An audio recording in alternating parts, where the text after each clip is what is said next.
Hi again. We're in chapter 5 now of William Schnell's book, 30 Years a Watchtower Slave. In the last chapter, he's been looking at the development of the concept of God's organization versus Satan's organization from 1925 onwards.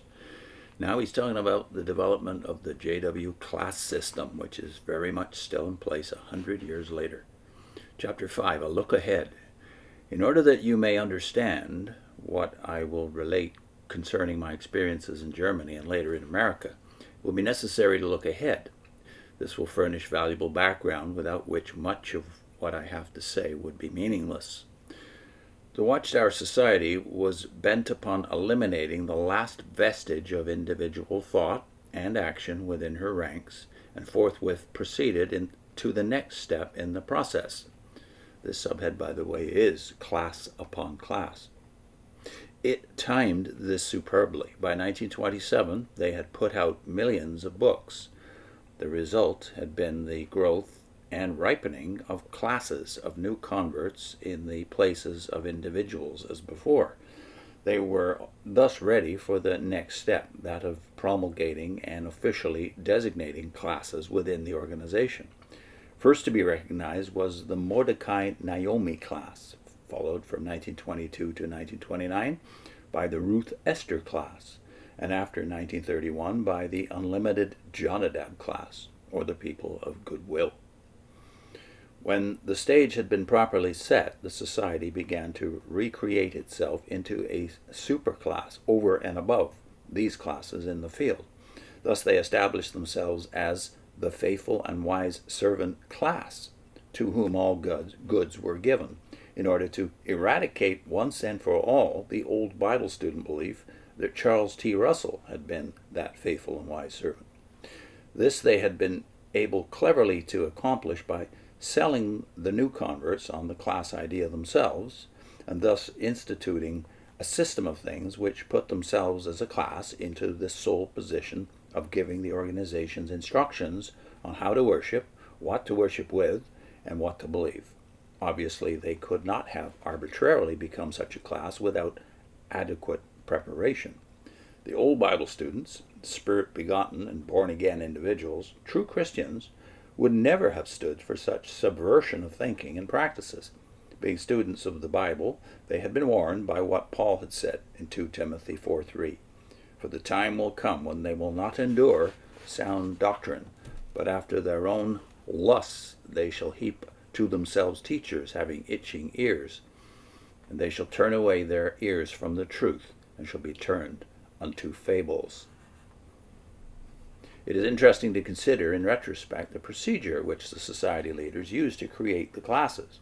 A multitude of followers was spawned from their large seedbeds through mass distribution of Watchtower books, and was watered by means of book and Watchtower studies in the budding kingdom halls. This mass of followers was sedulously trained to become entirely dependent for spiritual food upon the issuance of a bi-monthly issue of the Watchtower, and to expect yearly some new organizational truth in a book, and some lesser truths in booklets, new enough each time to tickle the ears of the classes who itched for fabulous things.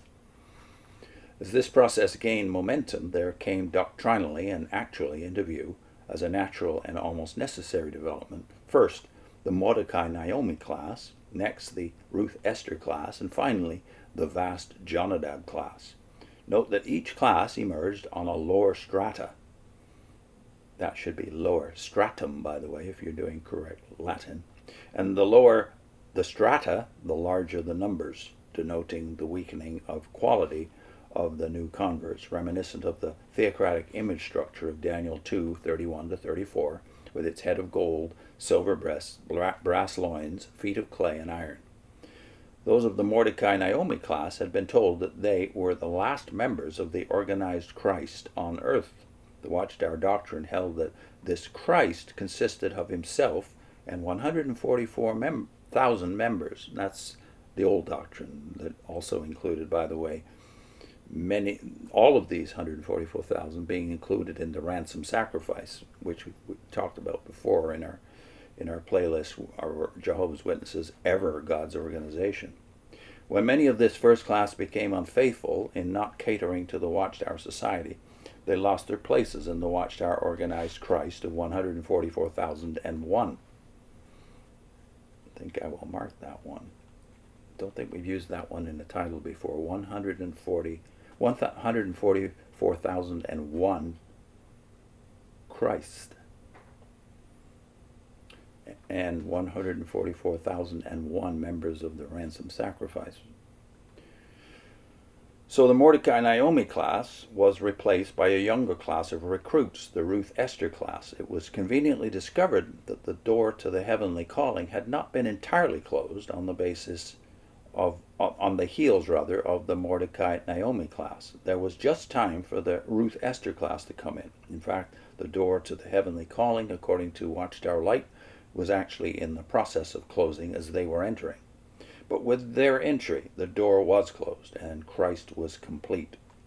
Then, with the Christ all neatly tucked under cover or under the robe of righteousness, they now proceeded to create a larger class, but one much lower, over which they would serve as a protective umbrella, and upon whom they could work from their top down.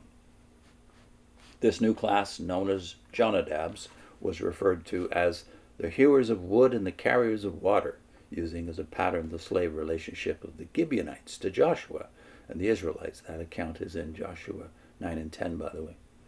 The Jonadabs are not regarded as brethren in Christ, for the Jonadabs, so they claim, cannot be spirit begotten. Remember, the door is shut. Thus, since most Jehovah's Witnesses today are of the Jonadab class, it follows they no longer are Christians. There you have the three classes, and raised up to cover them all, to teach them all, and to feed them all is the Watchtower Society as the faithful and wise servant class.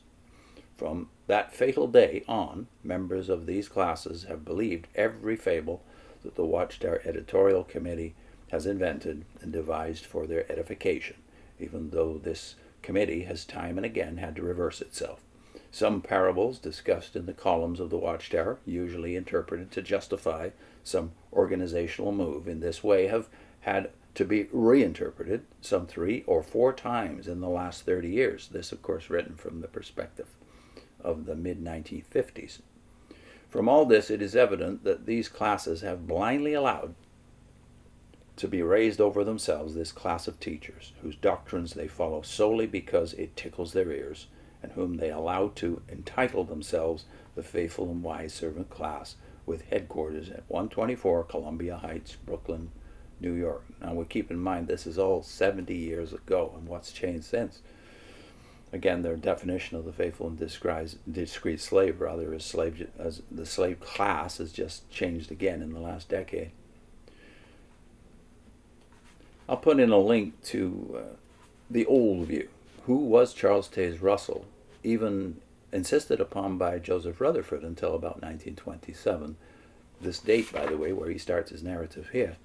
Up till 1927, Russell was insisted upon as the faithful and wise servant, a single man. See you next time.